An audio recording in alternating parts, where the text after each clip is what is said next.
ભારે વરસાદને કારણે વરસાદમાં ડૂબ્યું પંચમહાલનું હાલોલ। ગોધરા રોડ પર અનેક સોસાયટીમાં પાણી ભરાયા। મકોડા, દર્શન, રિદ્ધિ સિદ્ધિ સોસાયટી બેટમાં ફેરવાઈ। 20 થી વધુ વાહનો પાણીમાં ડૂબ્યા। ઘરની બહાર નીકળવું બન્યું મુશ્કેલ। પંચમહાલના હાલોલના ગોધરા રોડ વિસ્તારમાં ભરાયા વરસાદી પાણી। વાહન ચાલકોને ભારે મુશ્કેલી તો ઇન્દ્રબન સોસાયટીમાં પાણી ભરાતા લોકો ઘરોમાં પુરાઈ રહેવા મજબૂર। વરસાદથી પંચમહાલના હાલોલમાં જળબંબાકાર। હાલોલના દુનિયા ગામ નજીક પાણીના પ્રવાહમાં કાર તણાઈ। સદનસીબે કોઈ જાનહાનિ નહીં। હાલોલના અનેક વિસ્તારમાં ફરી વળ્યા વરસાદી પાણી। પંચમહાલના હાલોલમાં મુશળધાર વરસાદ। Halol Vadodara road fire station પાસે ઘૂંટણસમાં પાણી ભરાયા। હાલોલમાં અનેક નીચાણવાળા વિસ્તારમાં પાણી ભરાયા। મુખ્ય માર્ગો પર વધુ પાણી ભરાતા વાહન ચાલકો મુશ્કેલીમાં। પંચમહાલ જિલ્લાના હાલોલ તાલુકામાં ધોધમાર વરસાદ વરસ્યો। જળબંબાકારની સ્થિતિ। યાત્રાધામ પાવાગઢમાં પણ ખાબક્યો મુશળધાર વરસાદ। મંદિર જવાના માર્ગ પર પગથિયા પર વહેતો થયો ધોધ। હાલોલના નીચાણવાળા વિસ્તારમાં જળ જમાવડો। સાબરકાંઠા જિલ્લાના મુખ્ય મથક હિંમતનગરમાં પડેલા ભારે વરસાદથી મોટાભાગના વિસ્તારમાં પાણી ભરાયા। શહેરના મહાવીરનગર, સહકારી જેલ અને ગાયત્રી મંદિર રોડ સહિતના વિસ્તારમાં ઘૂંટણસમાં પાણી। અવની પાર્ક અને પાટીદાર સોસાયટીના વાહનો પાણીમાં ડૂબ્યા। હિંમતનગર શહેરના બેરણા રોડ, ગાયત્રી મંદિર રોડ, શારદાકુંજ વિસ્તારમાં પાણી ભરાયા। સગુન શાસ્ત્રીનગર અને નિકુંજ સોસાયટીમાં જળનો જમાવડો। ખુલ્લા પ્લોટમાં પાર્ક કરેલી 20 કાર ડૂબી ગઈ। પાલિકાના શાસકોની નબળી કામગીરીને કારણે શહેરમાં વરસાદી પાણીએ તાંડવ મચાવ્યો। હિંમતનગરમાં વરસાદી પાણી લોકોના ઘરમાં ફરી વળ્યા। શગુન સોસાયટીમાં મકાનોમાં પાણી ફરી વળતા નુકસાન। પાલિકામાં અનેકવાર ફરિયાદ કરવા છતાં પાણીના નિકાલની કોઈ વ્યવસ્થા ન કરાઈ। લોકોના હાલ જાણવાને બદલે પાલિકાના ભાજપના શાસકો ઘરમાં પુરાઈ રહ્યા। હિંમતનગરમાં જળભરાવની સ્થિતિ વચ્ચે સ્થાનિકો ફસાયા। સ્વામિનારાયણ મંદિર પાછળ આવેલા મહંત વિલા સોસાયટીમાં પાણી વચ્ચે લોકો અટવાયા। 2 બાળકો અને એક મહિલાનું ફાયર વિભાગે કર્યું રેસ્ક્યુ। વડોદરા જિલ્લાના બાજવા ગામમાં મેઘરાજા મન મૂકીને વરસ્યા। સતત વરસાદથી નીચાણવાળા વિસ્તારમાં ભરાયા પાણી। બાજવા છાણી ગરનાળામાં પાણીનું સામ્રાજ્ય છવાતા નાળું બંધ કરાયું। સેંકડો વાહન ચાલકો અટવાયા। વડોદરા જિલ્લાના સાવલી અને ડેસરમાં વરસ્યો ધોધમાર વરસાદ। સાવલી તાલુકામાં ગોઠડા, ટુંડાવ, શેરપુરા, વસંતપુરા, મુવાલ, વાંકાનેર સહિતના ગામોમાં મેઘરાજાની તોફાની બેટિંગ। ડેસરના વાલાવાવ, સિંહોરા, લહેરીપુરા, પાંડુ અને વેજપુર સહિતના ગામોમાં તૂટી પડ્યો વરસાદ।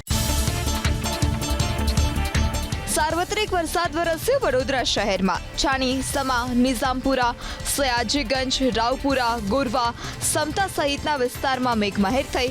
અકોટા, તાંડિયા બજાર, આજવા રોડ, વાઘોડિયા રોડ અને હરણી વિસ્તાર પણ ભીંજાયા।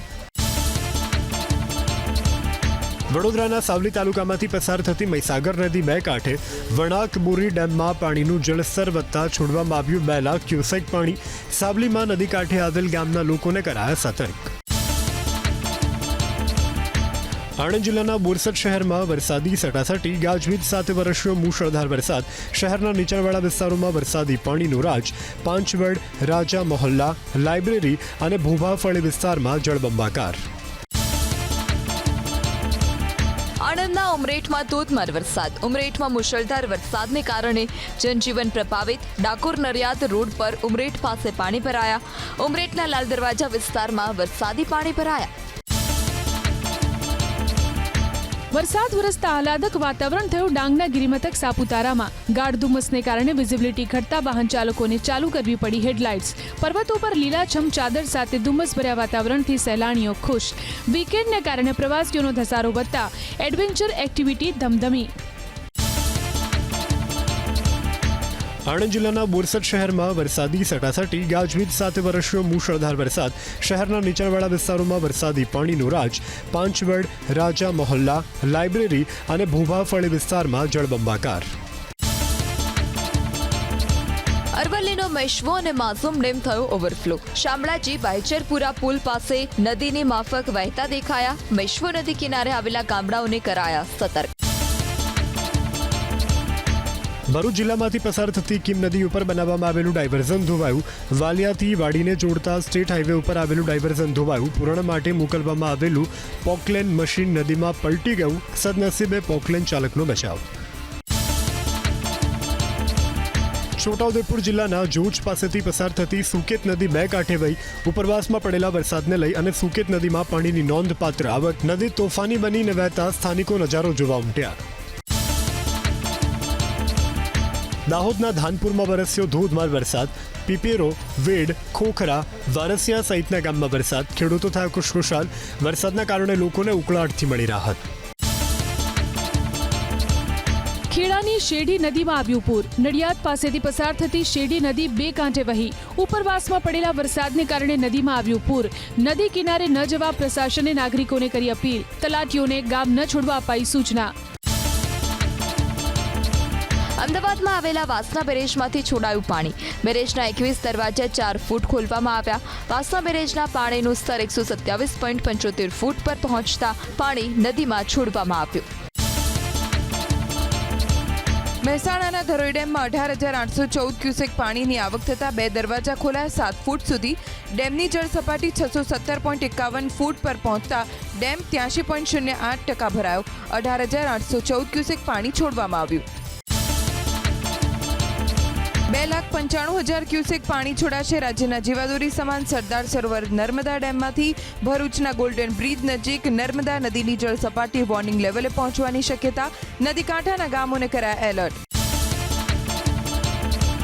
નર્મદા ડેમની હાલની સપાટી 136.78 મીટર. ડેમની મહત્તમ સપાટી છે 138.68 મીટર. ડેમમાં હાલ 93.69% જળનો જથ્થો. મહત્તમ સપાટીથી જળસ્તર 1.90 મીટર દૂર.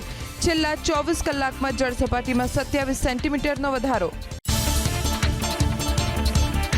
નવસારી જિલ્લાના ખાતા આંબા ગામનો આંતરિક માર્ગ ધોવાયો. ભારે વરસાદને કારણે આંબાપાડા ફળિયાથી સ્મશાનનો માર્ગ ધોવાયો. કોઝવે તૂટી જતા ગ્રામજનોની મુશ્કેલીમાં વધારો. માર્ગ અને મકાન વિભાગ વહેલી તકે સમારકામ કરે તેવી માંગ. છોટાઉદેપુર જિલ્લાની ઓરસંગ નદી બે કાંઠે વહેતા બોડેલીનો જોજવા આડબંધ ઓવરફ્લો. આસપાસના વિસ્તારના ખેડૂતોમાં જોવા મળી ખુશી. વરસાદી માહોલને લઈ અનેક નદીઓમાં પાણીની ભારે આવક. છોટાઉદેપુર જિલ્લામાં વધુ એક બ્રિજ પર પડ્યું ગાબડું. પાવી જેતપુરમાં ડુંગરવાડ બ્રિજ પર પડ્યો ભૂવો. બ્રિજ ઉપર મોટું ગાબડું પડતા વાહન વ્યવહારને પહોંચી અસર. ડુંગરવાડ બ્રિજ પર પ્રશાસને આપ્યું હતું ડાયવર્ઝન. સ્થાનિકોએ વ્યક્ત કરી ભ્રષ્ટાચારની આશંકા. ભારે વરસાદને કારણે રાજ્યના 184 માર્ગ બંધ. 4 સ્ટેટ અને 2 નેશનલ હાઈવે કરાયા બંધ. પંચાયત હસ્તકના 174 અને રાજ્ય સરકાર હસ્તકના 4 રોડ કરાયા બંધ.